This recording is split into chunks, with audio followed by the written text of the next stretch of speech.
আসসালামু আলাইকুম, সবাই কেমন আছেন?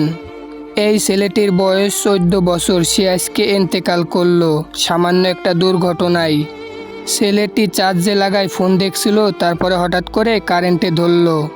এই ঘটনাটা হইল মাগুরা সদর হাসপাতালের সামনে। ছেলেটির জন্য সবাই দোয়া করবেন, আল্লাহ তারে যেন বেহেশত নসিব করে। আপনারা সবাই সতর্ক হবেন আর এই ভিডিওটি বেশি বেশি শেয়ার করবেন, যাতে করে কোনো বাচ্চা এরকম দুর্ঘটনায় না পড়ে। আসসালামু আলাইকুম, সবাই কেমন আছেন? এই ছেলেটির বয়স 14 বছর। সে আজকে ইন্তেকাল করলো সামান্য একটা দুর্ঘটনায়। ছেলেটি চার্জে লাগায় ফোন দেখছিল, তারপরে হঠাৎ করে কারেন্টে ধরলো। এই ঘটনাটা হইল মাগুরা সদর হাসপাতালের সামনে। ছেলেটির জন্য সবাই দোয়া করবেন, আল্লাহ তারে যেন বেহেশত নসিব করে। আপনারা সবাই সতর্ক হবেন আর এই ভিডিওটি বেশি বেশি শেয়ার করবেন, যাতে করে কোনো